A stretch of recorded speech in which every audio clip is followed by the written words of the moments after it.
Good morning, folks. This is Monday, November 25th, and I'm coming to you live from Kingsland, Georgia.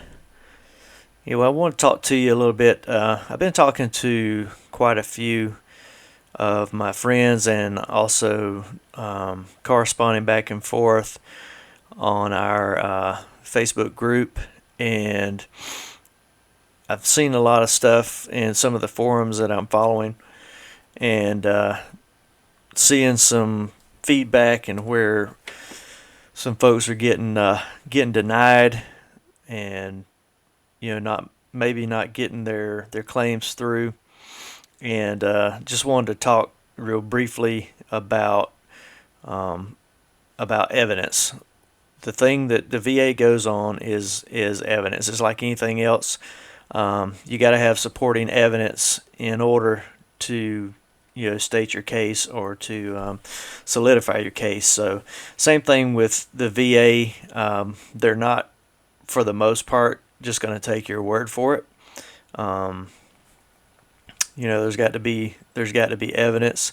Talk real quick about my case. I went for a long time. I got out in 1988, and pretty soon after that, I developed a condition. And when I went to my civilian doctor after it got so bad that, I'm from the old school, you just don't go to the doctor and just unless you absolutely have to. And I was pretty much, I was in a bad place. So I went to the doctor. Thank the Lord, I got a doctor who was on the cutting edge of internal medicine, and he diagnosed me with ulcerative colitis. As I went through his questioning, he asked me a lot of questions, and he determined that most likely I had developed this condition from being exposed to contaminated water in South Korea. I'd gone to South Korea in '86, which was 2 years prior, and while over there, I did ingest some water and that was contaminated. I did get sick. I did not go to the clinic while I was there. I self-medicated and kind of got through it. Approximately a year after that, when I got back, we were at Team Spirit 86, so I was just there for 30 days. And got back to my duty station about a year later. I started developing symptoms of this, the chronic diarrhea and that sort of thing. And didn't think nothing about it. Didn't even tell my wife about it till about 3 or 4 weeks into it. Yeah, I know after 2 weeks you're supposed to go to the doctor. Well, we were old school. You just don't go to the doctor. You're not going to be a clinic weenie, or whatever they used to call that. But anyway, you know what I'm talking about. So anyway, she finally made me go. I was passing blood at that time. So I go to the doctor. Of course, I didn't tell him I'm passing blood because I didn't want all that came with that. So I just told him, I've been having chronic diarrhea, blah, blah, blah. So he put me on some prescription medication. The symptoms went away after another week or so, and had no more problems with it until I got out in '88. About 6 months or so after I got out, I started developing these same symptoms again, and it kept getting worse and worse. Self-medicated. Went to one doctor, and gave me probiotics and this, that, and the other, and it just kept getting worse and worse and worse until the point where I was passing mostly blood, it seemed like, and developed an infection in my digestive tract, and anyway, wound up getting sent to a specialist, and he diagnosed me with ulcerative colitis. And like I said, through the questioning and all, he made an assertion that it was more likely that I had developed this from some bug or something that came from the contaminated water. So anyway, I asked at that time about filing for VA, and he was the look on his face when I mentioned that to him. I'll never forget that. And he was like, you do what you want to do. But he was not very confident, I guess you'd say, about the VA. And if you remember, those of you that are old enough, you remember back during that time, the VA was worse, way worse than what it is now. So anyway, I got treatment. I battled with it for a number of years before it actually finally came under control. And so anyway, I've been dealing with that. My father-in-law during that time actually had been going to med school, and long story short, he finally got through med school, his internship, all that stuff. And he set up his office, and we got to talking one day, and I asked him, about should I try to file, for VA for benefits, compensation, whatever. And his words to me were, "It's not worth it." He was trying to help some older gentlemen at the time, World War II, Korean War veterans, and they were just hitting brick walls. And he said it wasn't worth it. So I just kind of dropped it. So anyway, fast forward, I thought about it kind of often, but I just, I did after the internet kind of got, popular. I started doing some searching and wasn't finding a whole lot with ulcerative colitis, especially because I would search specifically for that. There were a few cases on there, but for the most part, the ones I saw, they were getting denied or they weren't getting any compensation whatsoever. So I was of the mindset, it's not worth it. Yeah, it's not worth the trouble to go through to just not get it. So anyway, fast forward again to probably, I don't know, 2007, 8, somewhere around there. Started to hear some more stuff, so I started thinking about it again, and I let it go several more years, and met several people that were, getting out. I was working or still am, working at a Navy base, and so there's a lot of veterans around, made friends, and a lot of those guys, I started hearing they're getting VA disability for different things, and so I started searching some more. So I would let a few years pass, and I'd do some searching on Google, and just to see, what's going on. Are they doing any cases with UC or anything like that? And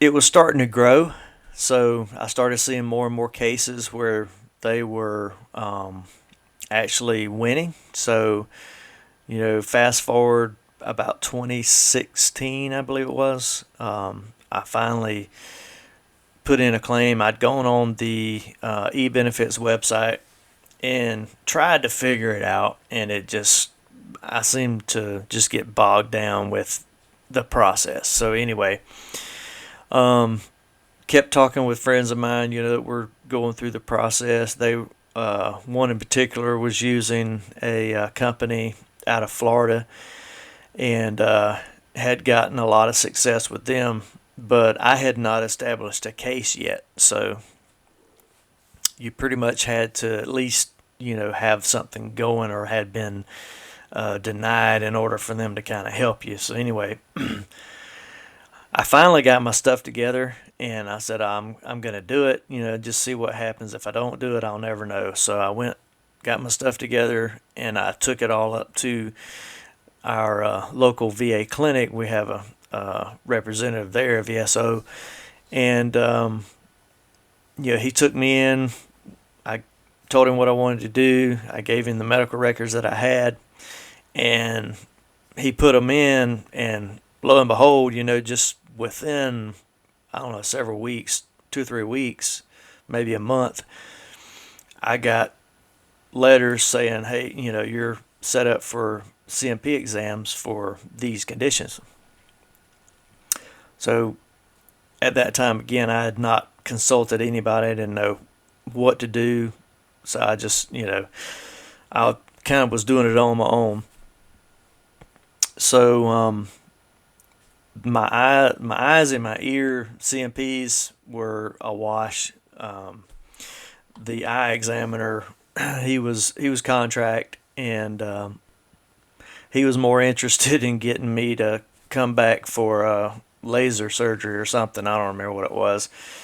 And so anyway, I just kind of blew that off. I went to all three of them were contract examiners. Went to the hearing one, but they evidently didn't show enough hearing loss, which hearing loss is going to be hard to get anyway. And then I went to the one for UC, and the gentleman that did the exam was a retired medical doctor. And what impressed me was when I sat down to talk with him, he had told me, he said, he had spent several hours the night before going through my records. He said that I had quite extensive records. And I told him, I said, I have tried and tried. I had been trying actually for several years to get my military medical records. I could get my military records, but not the medical records. And what I finally got, and this was even after this CMP exam, the only thing that I was able to get was my entrance and exit physical paperwork, which is one sheet each. And I knew, excuse me, I knew that I had more records because I remember having a file. And I, to this day, don't know if the VA has that or not. I have not requested my C file yet, but I'm going to. That's my next task, is to try to get that. But anyway, I told this guy, I said, I hadn't been able to get a hold of my records. I said, but I have my civilian records, which go all the way back to the first diagnosis of ulcerative colitis. So I explained my story to him from the beginning, and talked about going to this doctor. Well, what turned out in my favor was that the internal medicine doctor that diagnosed me was also this guy's doctor years before, and so he knew him. And whether or not that was in my record as far as what Dr. Smith had said, I don't know. I still don't know. I tried to keep copies of those records as I went on, because here's something you need to understand. In the civilian world, I don't know about in the government world, but in the civilian world, the medical institutions are only required to keep your records for 10 years. And after that, it's up to, they can destroy them or whatever.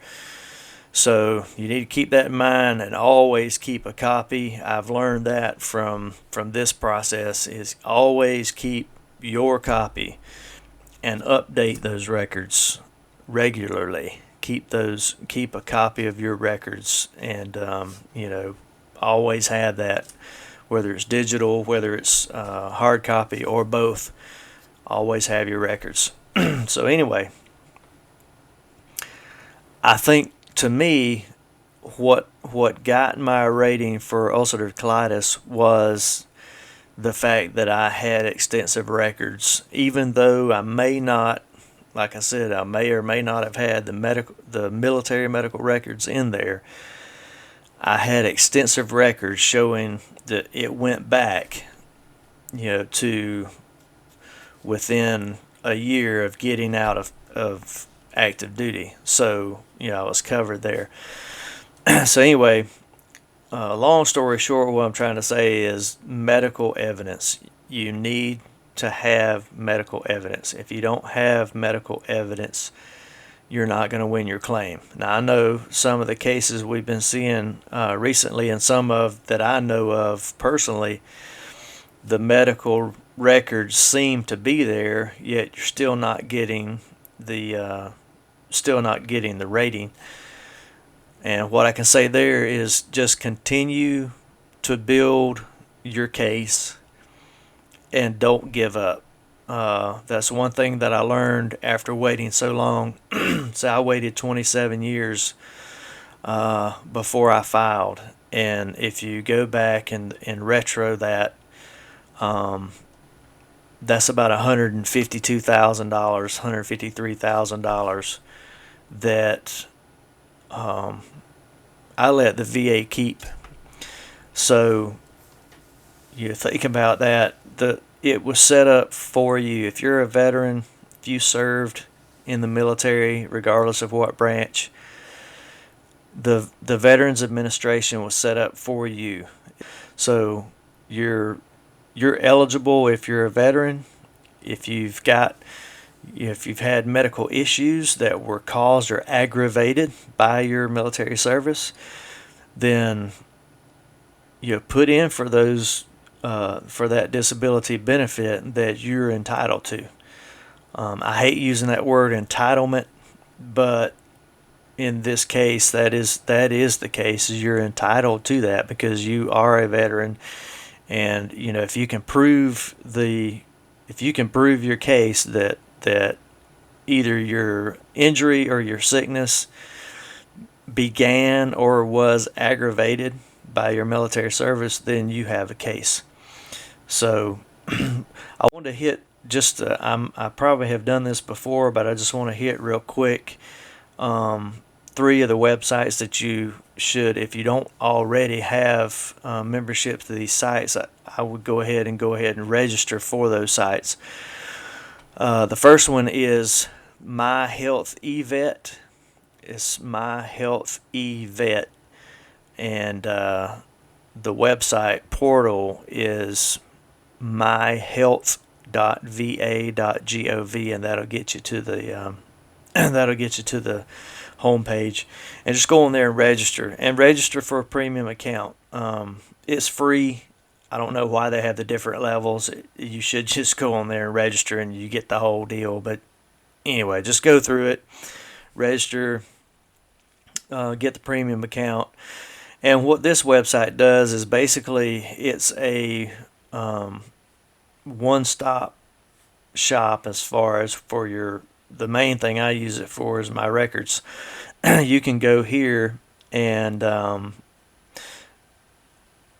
everything that goes on, you can upload files. Everything that the VA does goes into here.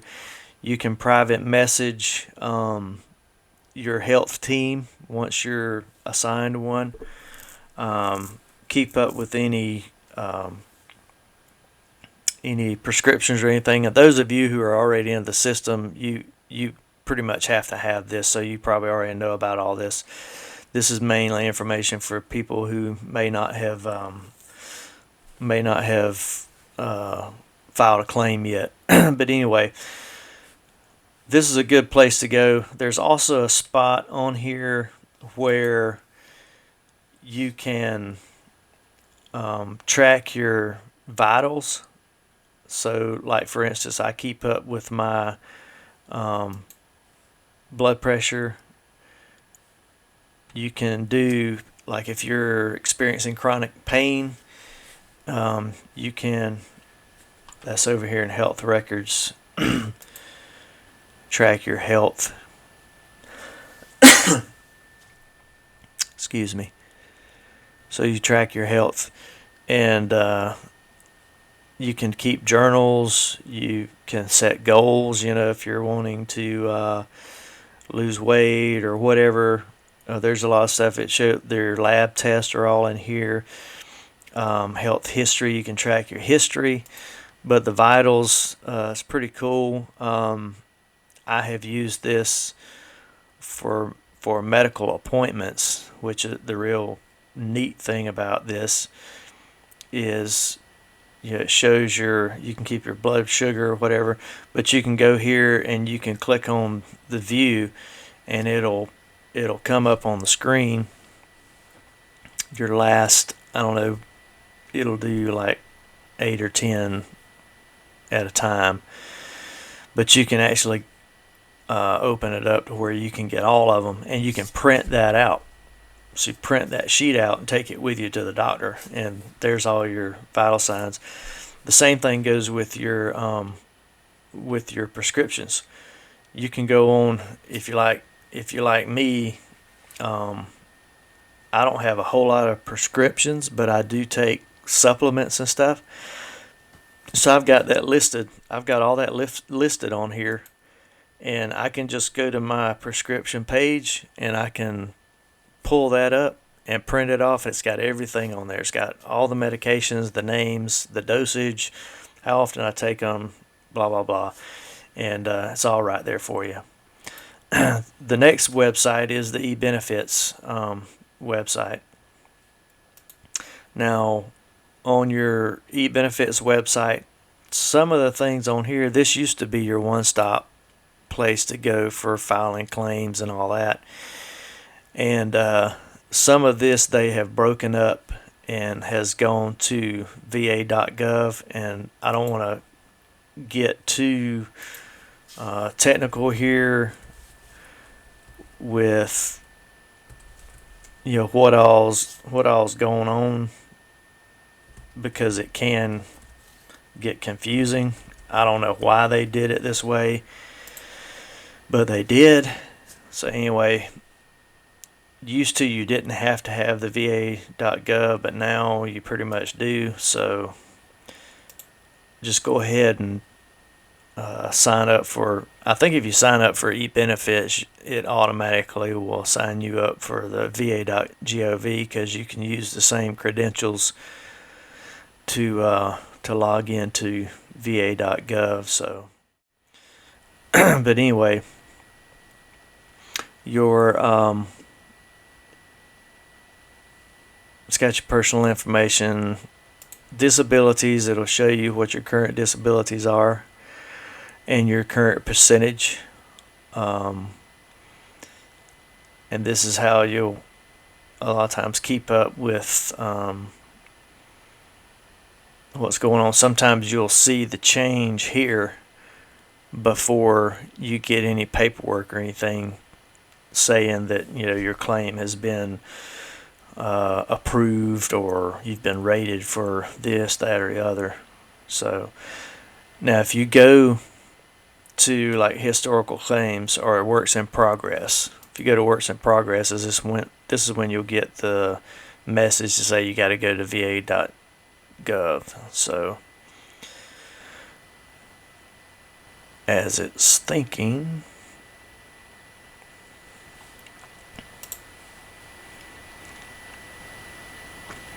and it's thinking, and it's thinking. There we go. So I got an open claim. Here you've heard us talk about intent to file.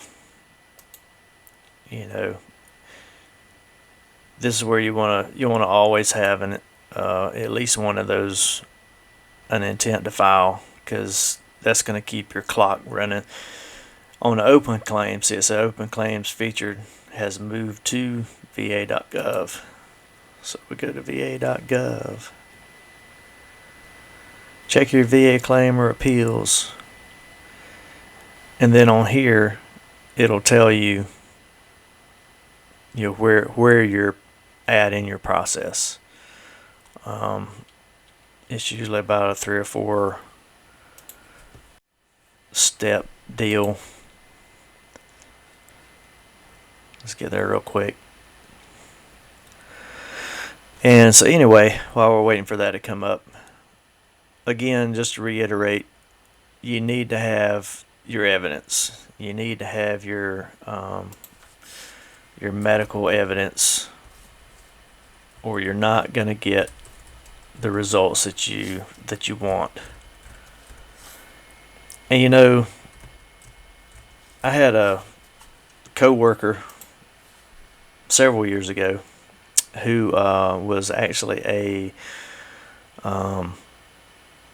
Desert Storm vet, and he had actually had childhood asthma, and I guess it went away, as he got on up in his teenage years or whatever. Anyway, so he was able to join the army, but when he went to, I don't remember if it was to the desert training or actually to the desert, his asthma was reactivated, and so he started having problems with asthma. And at the time that I knew him, he had been fighting with the VA for 2 years, through the initial claim, appeals, and all that sort of thing. So, but he didn't give up, and I don't know if he finally did get his rating that he was looking for, but I learned from him, you don't give up. Doesn't matter how many times they deny you, don't give up. So anyway, here we are, va.gov. Check your claims or appeal status, and it shows you right here, claim for compensation was received on that date. Now, I had already filed an intent to file back in February, so it will go back to then. You just click on there, and it'll tell you where you're at in the process. It's claim, receive, initial review, and it's in the evidence gathering and review decision process, step 3. So anyway, that's pretty much an overview of those 3 sites you need to have. There's another site that I think is really important, or is a real asset. It's called Military Disability Made Easy.com. Military Disability Made Easy, all together.com. And you can go on there. You can actually do searches on conditions, and it'll bring it up. It'll bring up the descriptions and criteria and all that for it. It's got a lot of good stuff on there, so I'd encourage you to go to that and just kind of browse around and see what all it has to offer. It's a good resource to have. If you get on here, there's a lot of work that has gone into this website, so it's not some cheesy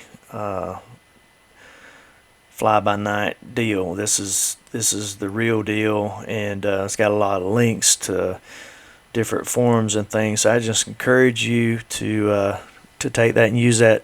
Use every resource that you can find, legitimate resource, and I think you'll find that you will be successful if you don't give up, and don't be afraid to enlist the help of others, because it is kind of daunting to try to wade through some of the crap, for lack of a better word, of the government process. And any of you that have worked for the government or been in the government before, you know what I'm talking about.